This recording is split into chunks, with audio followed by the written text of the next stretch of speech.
video game multiplayer. How multiplayer works in video games. Perfect. And they connect to each other using what's over the internet. What was that called? Okay, so it's actually, it uses a UDP packet. Okay, what the hell is a packet? Okay, so then if Alice wants to talk to Bob, first talk to Charlie. Goes to the router, and then Charlie's router. What are you? How to develop a board game. But it doesn't even matter because they already know each other's IP. Do you even have an IP? So it's literally just a guess. Who the hell would make this? Who? Oh. Okay. No, okay, that's actually kind of smart. Okay. No, I get it.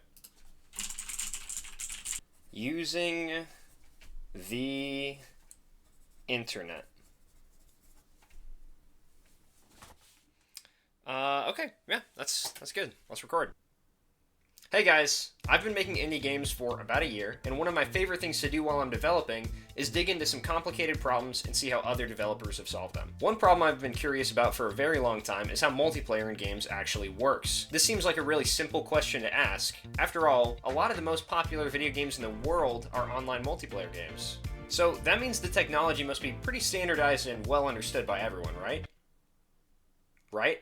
So I decided to roll up my sleeves and do some research into how multiplayer in games actually works, because I was curious to why a lot of indies seem to shy away from making multiplayer games and leave it to AAA studios instead. Well, I'm not curious anymore, because the further I dug, the more questions I ended up having. There are a lot of really helpful videos out there on YouTube about how different multiplayer technologies work, how to design your multiplayer for certain engines or game types, but I haven't seen anything that really describes the entire big picture of multiplayer in one package. So today, I hope to address that with this video. If you're working on an indie game and you want to add multiplayer to it, hopefully you can learn something today. Since there's so much to cover, this video is only part 1 in the series, and today we're going to be talking about some of the underlying internet protocols that make it possible for multiplayer online games to exist. If this video gets too nerdy and technical for you and you just want to learn about how to implement multiplayer into your game specifically, make sure to subscribe and hit the bell so that you don't miss out on my next video. Now before we get into it, I want to preface this by saying I am by no means an expert on any of these topics. Throughout this video, I will be speaking very generally about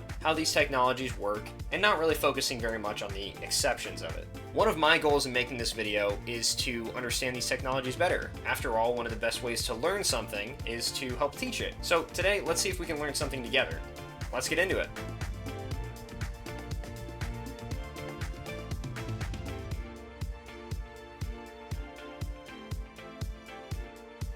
The most basic form of multiplayer in any game is just split screen. It's simple. Just take 2 controllers, you have 1 computer and 1 monitor, and you just run the game off of both of the controller's inputs. Simple. Things get way more complicated when you throw another computer into the mix. But the most basic form of this is over local area network, or LAN. You might have used LAN in the past if you've had friends over and hosted a local Minecraft server or something like that, but the reason multiplayer over LAN is so much more simple than multiplayer over the internet is because multiplayer over the internet is really complicated, which we'll talk about later in the video. For now, let's just talk about LAN. The main difference between LAN and over the internet multiplayer is that all LAN connections happen behind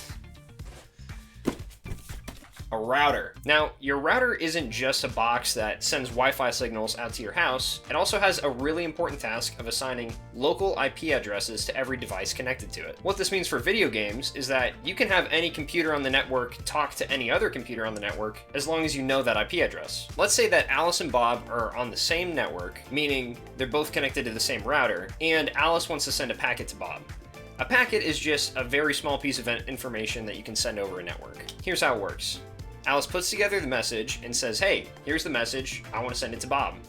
She sends that packet to the router. The router says, this message is going to Bob.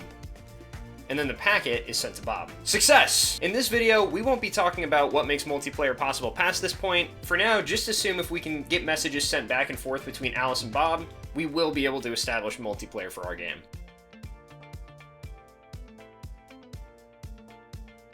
Now that we understand basically how LAN works, let's talk about networking over the internet. The internet makes things a lot more complicated because of yet another feature of your router called Network Address Transform, or NAT for short. Basically, NAT is a way for your router to convert packets from your network to a packet for the internet, and vice versa. Remember when I said your router assigns local IP addresses to every device on your network? Well, that local part is really important, because one other thing your router does is expose a public IP address for your entire network. Expose? Yeah, expose. This means that any computer on the World Wide Web can send packets to your network as long as they know your IP address. This sounds pretty scary, and it should, but don't worry. Your router comes with another feature that would prevent any would-be attackers from sending any messages directly to your computer. Another part of your router's NAT is blocking any traffic that comes to your network as long as there isn't some special rule or exception set up for it. This is a really good thing from a security standpoint, but not such a good thing from a game developer standpoint. After all, if Alice and Bob are in two different houses and behind different routers, we want them to be able to send messages to each other. So how do we get past that NAT that's blocking all the traffic? Well, we'll take advantage of one of those special conditions that I mentioned before.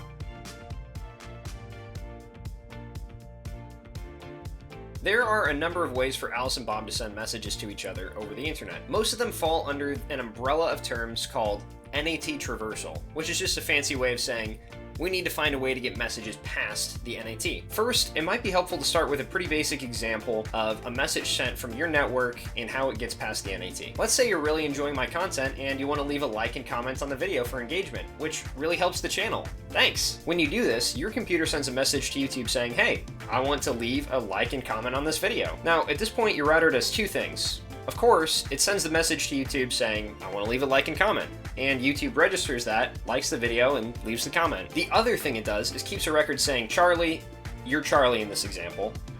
Charlie sent a message to YouTube, and if we get a message back from YouTube, we should give it to Charlie. So, once YouTube is done leaving a like and comment on the video, they send a message back to your router saying, Charlie successfully liked and commented on the video.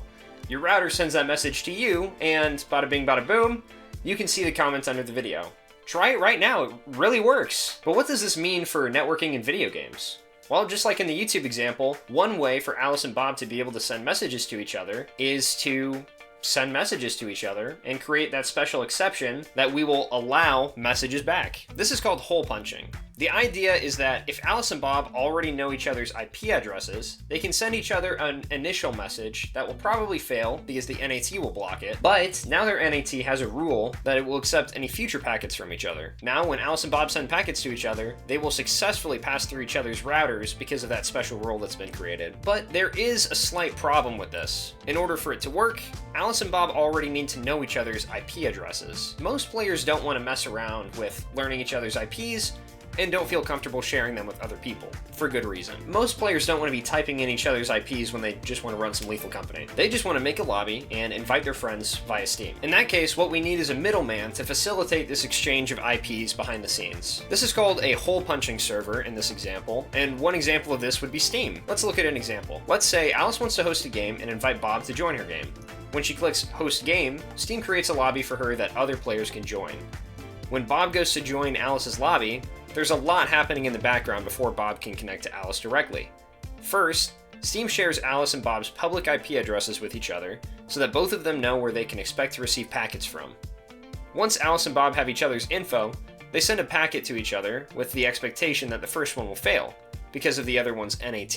But once they've both sent a packet to each other, both of them can now receive packets from each other. To make sure everything is working, usually the game will perform what is called a handshake, which is just a message to each other that says, "Did you get this message?" in a response that says, "Loud and clear." So we've covered a lot here, but keep in mind, this is just step one in understanding the big picture of multiplayer in video games. And even this is just a tiny chunk of the entire world of internet technologies that exist as alternate solutions to hole punching. For example, stun turn servers, port forwarding, or universal plug and play. If you guys want to see videos on those, I can make them and go a little bit more in depth, but for this video, I wanted to keep things simple and talk about just the basic principles of everything. In the next video, we'll be talking about some different decisions and design patterns that indies can go for when they're designing multiplayer for their game. So if you're working on a multiplayer game and you want to learn what some of your different options are, stay tuned for next time. And if you have any questions, feel free to leave a comment, or I'm excited to announce for the first time, join the official Swan Dev Discord server. It's brand new, and I'm hoping to create a place where like-minded devs can come, share their progress, get feedback on their games, or just talk about the different difficulties of game dev in general. If I don't see you in the Discord, I'll see you in the next video. Thanks for watching.